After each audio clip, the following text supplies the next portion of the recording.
He kissed me, as though he had stumbled upon some secret desire hidden deep within. His breath caught in his throat, while his fingers slipped beneath the hem of my underwear, exploring that forbidden space between my thighs. These were moments of dizzying passion, moments that make us question where the line between right and wrong truly lies. Before we continue, let me know if you have ever been in an awkward situation like this. How would you react? Leave a comment below. And don't forget to like and subscribe to the channel so you don't miss out on emotional stories. Today I want to tell you a story that I never thought I would fall into, a story that begins when my daughter's fiancé, a young man named Lucas, accidentally witnessed me in a very awkward moment. I had no idea he was standing right outside. When I stepped out of the shower, water droplets were still on my skin. The heat from the steam clouded the mirror. I reached for the familiar towel, the old worn towel that always brought a feeling of peace. And then in that moment, a shadow appeared in the doorway. Lucas stood there, his hand still on the doorknob, his eyes frozen in surprise. His gaze confused me, both uncomfortable and strange. He shouldn't have been there, but he stood there, still looking as if time had stopped. I hesitated, not rushing to cover my body. In that gaze, I saw chaos, but also felt something warm, making me stand still. And when I whispered his name, Lucas, the space seemed to stop breathing. In just 3-4 short seconds, he suddenly slammed the door shut. His footsteps hurried away, leaving me trembling, hugging the towel to my chest, my heart beating erratically. That night, lying in the familiar room, the sound of the ceiling fan spinning steadily, my husband snoring softly from the end of the hallway, I still couldn't shake off the image of those eyes. The burning sensation on my cheeks, the rapid heartbeat, and the strange urge in my body kept me tossing and turning all night. The next morning, Lucas avoided looking at me, and I didn't have the courage to meet his eyes. But I still saw, amidst the bustling wedding stories that my daughter was passionately telling, he just silently stared into his coffee cup, as if he was keeping a great secret. And then fate brought us face to face again. In the middle of the empty hallway, his hand gently brushed my hip. It was just a very light touch, but in that moment, I knew clearly that something had just begun, and it was absolutely not supposed to happen. The feeling hung in the air, lingering like an endless silence. I reassured myself that it probably meant nothing, but deep down, I knew I was lying to myself. That night, my husband was again consumed by work darkness, engulfing his office as the sun set behind the horizon. In our daughter's small room, the chirping laughter from a FaceTime call rang out, carefree and clear. The house seemed to be immersed in a curtain of silence. I walked down the stairs, pouring myself a glass of wine.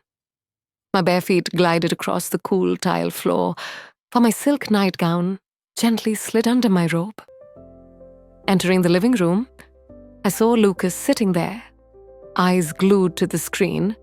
The space around him seemed to freeze. When I appeared, his eyes left. The screen looked up and met mine. Dear friends, have you ever been in a situation where just a glance was enough to make your heart tremble? Share your thoughts in the comments. I really want to know. Lucas stood up, taking slow, calm, but purposeful steps closer. When we were only a few breaths away, he whispered, "You're so beautiful." The words made my throat tighten. I tried to swallow, responding weakly, "Lucas, you shouldn't say that." But instead of stepping back, his hand touched my arm, a fleeting but powerful touch. I turned our eyes, meeting lingering longer than necessary. He leaned closer, his gaze sliding down to my lips, then lower. I didn't shy away. And so his lips found mine. The kiss held a vague sadness, like a secret that had just been unearthed, but was already starting to turn into regret. When his hand slid under my nightgown, a sharp breath escaped my lips. "We shouldn't have," he whispered, his voice trembling. But I just shook my head slightly, my hand grabbing his wrist again, guiding his fingers to a place I didn't dare name. My breathing was rapid, every muscle trembling as if it wanted to betray me. I gripped the edge of the kitchen counter to keep my balance, while Lucas looked at me as if I was the most real thing he had ever seen. In a moment of losing control, I pulled him closer, giving him a hasty but intense kiss, as if it could burn everything. His body pressed against mine, hot, full of desire. I couldn't help but let my hand find its way down to the place hidden under the rough fabric. He let out a long breath, caught in my lips. We knew this was a path that could not go any further. But when the sound of the door upstairs suddenly rang, my daughter's clear voice echoed down. We both immediately separated. I adjusted my shirt, trying to regain my composure. Lucas also stepped back, his hand still on the hem of his jeans, his chest heaving violently. "Sorry," he said softly. I replied immediately, a little too quickly, "No, it's not your fault." Our eyes met once more. Then Lucas turned away, disappearing into the darkness of the hallway. That night, I lay awake, sleep slipping through my hands like sand. All that remained was the lingering echo of desire and an unanswered question. The sheets hugged me, warm and tight, as if containing both desire and anxiety. My body felt strangely hot, unable to find peace in the darkness. I lay there, listening to my daughter's cheerful laughter echoing through the wall, a carefree sound that I welcomed with a troubled heart. Every time I closed my eyes, Lucas's image appeared so clear that I couldn't escape. I took a deep breath, letting the memory of those touches and those eyes take me further to where the line between desire and sin became blurred. The following days passed in heavy silence. Lucas kept his distance, choosing a seat far away, even leaving the dishes in the sink instead of handing them to me. But I could still feel his eyes silently following me, filled with feelings that no one dared to name. Then one afternoon, as I was folding clothes in the living room, he walked by, his hand lightly touching my waist. Just a glimpse, but enough to ignite an undercurrent. We were silent, but that silence was filled with unspoken words, unspoken questions. And then the opportunity came the night my daughter eagerly left for her bachelorette party with her friends. For 3 whole days, it was just Lucas and me in the quiet house. My dear friends, just imagine if you had to live under the same roof with someone you knew you shouldn't be attracted to. Would you have the courage to keep your distance? That evening, I opened the wine set, the table simply but neatly. Lucas walked into the kitchen, his t-shirt hugging his body, his messy hair lightly covering his forehead, his eyes sparkling with unspoken words. He sat across from me, silent, but every gesture exuded an irresistible charm. As I stood up to take the dishes to the sink, he followed closely behind his steps, unhesitating. The closeness enveloped me. His lips brushed my bare shoulder, his hands around my waist. "Your voice is in my head," Lucas whispered. I trembled, gripping the counter. "Lucas," just saying his name made my voice falter. He turned me around, his deep eyes devouring me. Then the kiss came different from the others. Slow, deep, full of desire. He lifted me onto the counter, his lips kissing my skin, leaving a trail of emotion, both sweet and dangerous. I shivered as his hands lifted my skirt, his voice whispering, "You're exactly what I imagined." I bit my lip, my hands sliding up, unbuckling his belt. All reason seemed to shatter. In that moment, we let our bodies entwine, our breaths mingling. I wrapped my legs around his waist, hugging his neck, and our foreheads touched in silent connection. The sound of the wine glass vibrating softly, mingling with Lucas's soft moans. I felt every beat, every movement engraved in my mind. He buried his face in my shoulder, breathing heavily, whispering, "We're driving ourselves into a dead end." But I don't want to stop, and even though I knew the consequences better than anyone, couldn't utter a word to stop him. The next morning, I decided to confront Lucas. It might have been wiser to avoid him, but I knew that running away would not extinguish the smoldering fire. I prepared 2 cups of coffee, placing one in front of him, the space filled with unspoken words. Lucas walked out barefoot on the cool tile floor, his hair still smelling of sleep. He glanced at the cup and nodded slightly, his eyes meeting mine. There was no smile, just a silence, like a tacit agreement, where we were both trapped in a shared secret. I leaned against the kitchen counter, lifted my glass and took a sip. He drank too, his eyes lingering on my collarbone. The silence was thick-soaked with memories of last night. Every time his hand brushed mine while washing the dishes, a jolt of electricity ran through my body. Dear friends, let me ask you this.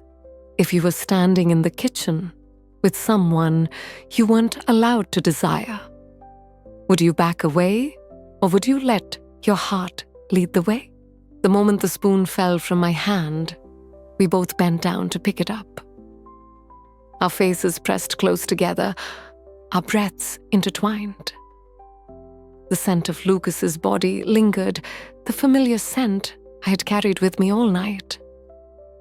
Our lips found each other again, hastily, intensely, like 2 young thieves. That night, we no longer hid. In the dim hallway, hands hastily pulled at the fabric.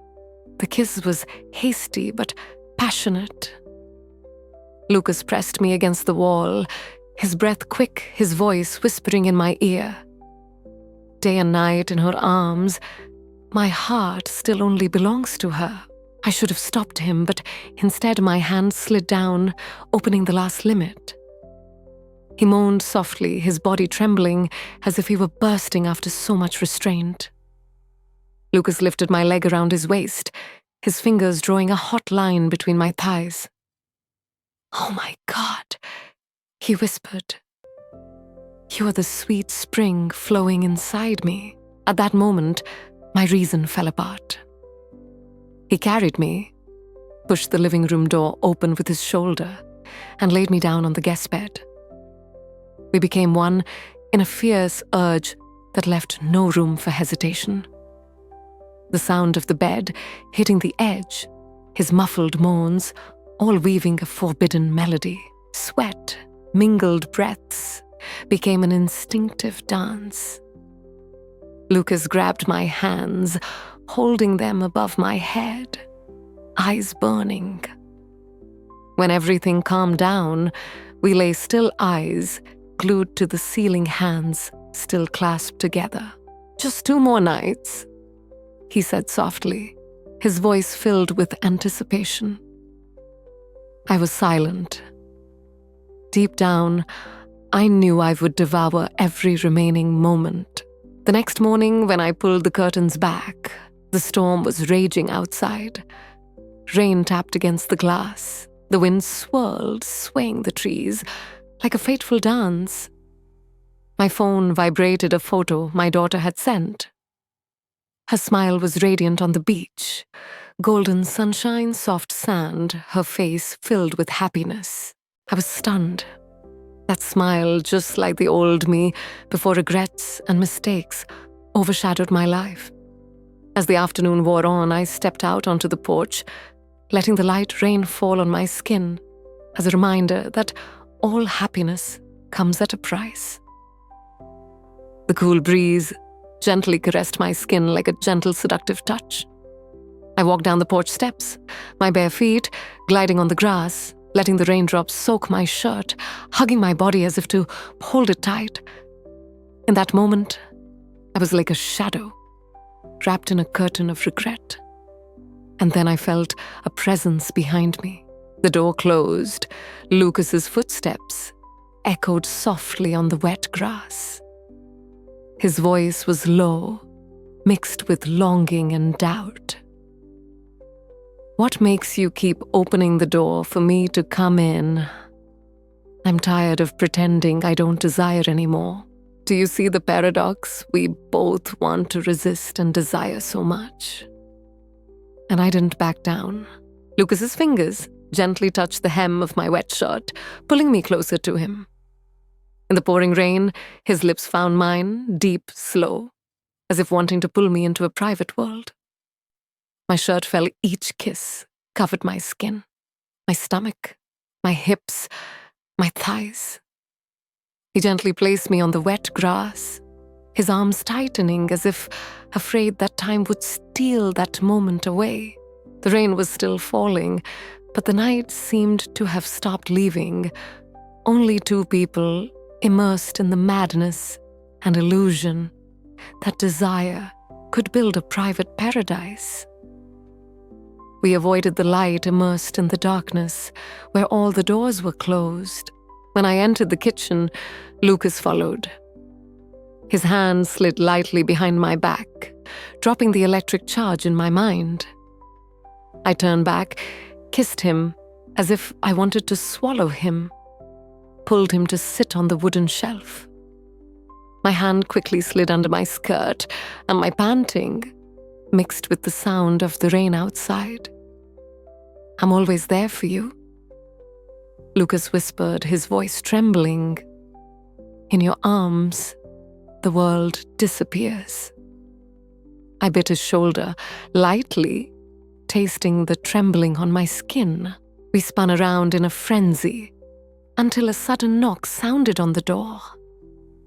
Startled, we both parted like young thieves. But the thirst still burned, even when he quietly unzipped his shirt, walking out as if nothing had happened. Guys, have you ever missed someone, even after they had just left you?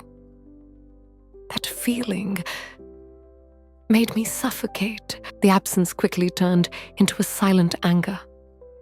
I craved his laughter, his voice, and we found each other in unexpected places, the back seat of the car, the dark stairs, even in the cold bathroom upstairs. I knelt down slowly, driving Lucas almost crazy. "You're not real," he gasped, his eyes burning.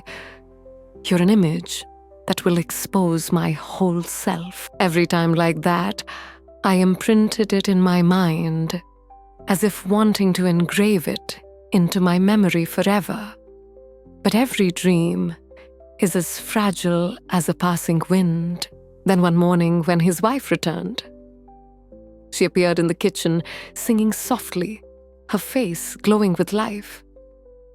Lucas sat beside her, a smile slowly spreading across his lips. I stood from the sink, my hands covered in soap suds, my heart clenched.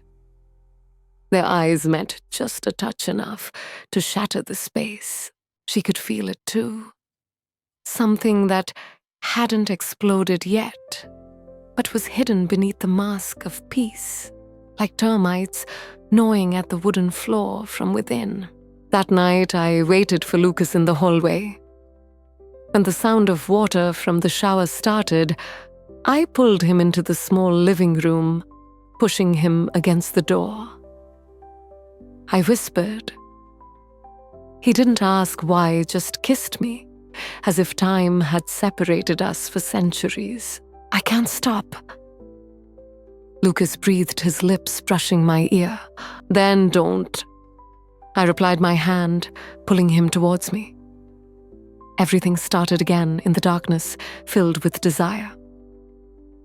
The soft creak of the wooden floorboards beneath us sounded like a faint warning in the thick air of danger. Lucas sighed, his voice carrying the weight of a desperate heart. You will destroy me. You know it. The words choked me as if every breath was labored. But we still rushed forward, as if we were running from the inevitable. I bit his shoulder to stop him from screaming, and he trembled in my arms. In the silence that followed, there was only the sound of our labored breathing, the words unspoken, but hanging like knives over our heads. The silence seemed safe, but it was heavier than any confession. When dawn broke, she, the wife, appeared a different version of herself. Calm, gentle, leisurely making coffee, as if her world had not been shaken. When her eyes turned to me, they were no longer suspicious, no longer concerned. I suddenly felt like a shadow slowly disappearing from that heart. As the afternoon fell, I quietly closed the door. Standing in front of the mirror, I realized that I was painfully naked. The robe was hanging loosely, the mark on my thigh was still there. The traces of Lucas. My fingers searched for the place where his lips had been. A storm was coming, I knew, but I didn't have the courage to speak up. And that night, he didn't come back. There was no knock on the door, no hug in the dark, only the silence that tore at every moment. Have you ever waited for someone so long that just hearing the doorbell made your heart want to jump out of your chest? That was me that night. The next morning, Lucas avoided me completely. He sat close to his wife, letting her lean on his shoulder. When she showed me a photo on her phone, he smiled a smile that made me feel like an outsider in my own house. She invited me to sit down for coffee, her voice sweet, but her eyes quietly searching, as if she already knew something inside. I walked out, my heart pounding, trying to keep my breath from breaking. That afternoon in the garden filled with lavender, I was trembling as I trimmed the flowers when he appeared. Lucas knelt beside me, his voice as small as the wind passing by. It's time to end it. I turned away, whispering, "You've made everything come true." His hand gently touched mine, containing regret. It has gone beyond my deepest desires. A bitter laugh escaped my lips, fragile, as if about to break. I softly replied, "Things should have been different." Our story continued to unfold, no longer revolving around what was fair or wrong, but what the heart had unintentionally received. I looked across the wide space, separating Lucas and me. Last night, she asked me a simple question that left me speechless. "Are you truly happy, Mom?" I hesitated for a moment. Was that question a doubt or just innocent anxiety? And then in the quiet night, Lucas appeared again. He said nothing, just letting his silence serve as evidence. When I returned to my room, lying down on the familiar bed, a strange, but also very familiar feeling enveloped me. My daughter, with clear blue eyes, lighting up the whole room, slept peacefully in the next room. Lucas came closer, quietly lying next to me. No kisses, no flirting, just letting his warm breath touch my neck. I shivered slightly, my trembling fingers tracing his chest. Guys, have you ever hugged someone, knowing that every touch was a goodbye? That was my night. When his lips finally found mine, the kiss was slow and sad, as if it contained a farewell. His hands traced my body, each path deepening the pain. I let him in gently but painfully because my intuition told me this would be the last time. Our foreheads touched, and he whispered, "You made me forget everything I ever knew. You were never just a mistake." He left at dawn as light as a breeze, leaving me with an empty space that stretched into infinity. The next day, my daughter's eyes found me. That bright smile full of life, but missing something. Really. In that moment, I suddenly understood the deepest pain is not in betrayal, but in holding on to the truth, not having the courage to say it. She invited me to dinner, just the two of us. No Lucas, no phone, no noise. She told me about her dream wedding, about the colors, the flowers, every little detail, as if weaving a picture of happiness. I smiled at the right time, nodded and listened, but in her eyes, there was something quietly burning. Then she stopped. Putting the fork down on the table, her hands clasped together, her voice calm but sharp as a knife. "Mom, is he in your bed?" The whole cafe suddenly held its breath. The clanging of dishes in the distance only made that moment heavier. I sat motionless, unable to breathe. Laughter from the next table echoed, seeping into the tense space between me and my daughter. I tried to keep my composure, but in that moment, her eyes contained 1,000 questions. "What do you want to know?" I whispered softly. She didn't repeat, but I clearly felt it through her clenched teeth, through her unmoving but determined gaze. "Please tell me the truth. Just one answer. No beating around the bush." I opened my mouth, then closed it. My trembling fingers fiddled with the rim of the glass. I knew I could lie, I could hide, I could turn everything into an illusion in her mind. But I didn't, because the truth was already there in that look, just waiting for me to admit it. "That's not what you want," I whispered. My daughter's eyes flashed with pain for a moment, then darkened. Since that weekend, nothing has been the same. I saw everything, every detail. She stood up. A neat, cold movement, hand holding back fingers, tightening on the key. Voice firm but indifferent. "This is a story you will carry with you for the rest of your life. I'm no longer your mother." And she walked away, her figure melting into the crowd on the street. Never once looking back, I sat silently, leaving the bill on the table. When I returned, the house was no longer warm. Lucas was gone. The daughter was gone. The wedding was cancelled. Her father passed away just a few weeks later. He didn't ask, didn't blame, just quietly disappeared from my life like a dead wind. At night, the guest room became my only shelter. On the porch, the old scent lingered, reminding me of his figure. Many nights I wake up my hand, unconsciously searching for warmth, but it is gone. I wonder somewhere, does he still remember me? Remember the way I whispered his name like a secret only the two of us know? And my daughter now only sends a few short, polite postcards, never with warmth. Every time I read them, my heart feels like it is being squeezed. I wonder, is the desire for her forgiveness greater than the desire for a man's embrace?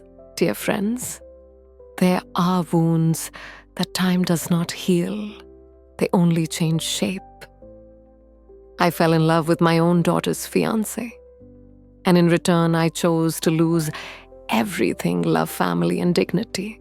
Before leaving, I want to ask you, if you put yourself in your daughter's position, would you forgive or turn your back forever? Leave your thoughts in the comments section below.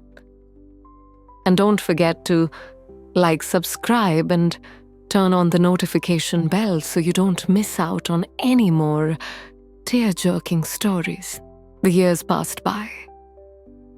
I still sat on the porch, where the scent of him and the laughter of my daughter once remained. The postcards from my daughter gradually became less frequent, sometimes only a short line about a strange city. I still read them over and over again, searching for the lost warmth in each word. One late afternoon, as the sun set, I stepped out onto the street. And there, amidst the bustling crowd, I caught a glimpse of a familiar figure. Was it him? Or was it just an illusion I had woven in my loneliness? That figure stopped, as if it wanted to turn towards me. My heart was pounding, but my steps remained firmly planted in the ground. I didn't know if it was an opportunity to rewrite a new chapter, or just a final test of fate. Dear friends, sometimes love and sin coexist in the same heart. The question is, do we choose to courageously step forward, or forever retreat into the darkness? What would you do if you had the chance to meet the person who broke your heart, but also made it burn? Leave your thoughts in the comments section. And don't forget to like, subscribe to the channel, turn on the notification bell to follow the story in the next episodes. Thank you for listening until the end.